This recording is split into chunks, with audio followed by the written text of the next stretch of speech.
He was born on a plantation in Maryland in 1789. His first memory as a child was watching his father beaten savagely, 100 lashes, his ear cut off, all because he tried to protect Josiah's mother from an overseer. His father was sold south. He never saw him again. That was the world Josiah Henson was born into. Despite everything, Henson became trusted. His master appointed him superintendent of the entire farm because of his intelligence and strength. He became a Methodist preacher. He'd built a life within the chains he was given.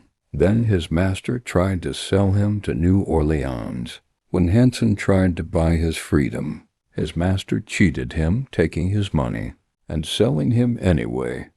Everything he had worked for meant nothing, so he ran. In September 1830, Henson, his wife, and their 4 children escaped across the Ohio River. He carried his 2 youngest children on his back through the wilderness, moving only at night, crossing rivers in the dark. They reached Canada on October 28, 1830, but freedom was not enough. He went back.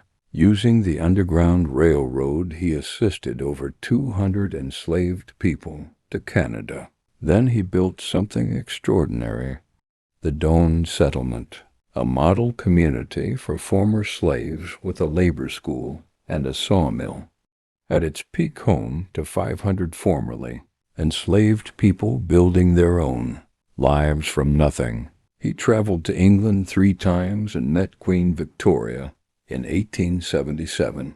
In 1849, he published his autobiography. Harriet Beecher Stowe read it and used his life as inspiration for Uncle Tom's Cabin. Abraham Lincoln credited that story as a catalyst for the Civil War. In 1983, Josiah Henson became the first black person featured on a Canadian postage stamp. A man who carried his children on his back to freedom, who went back to free 200 others, who built a community, who inspired a novel, who helped end slavery. Share this, because one of your audience members asked for this story, and they were right to.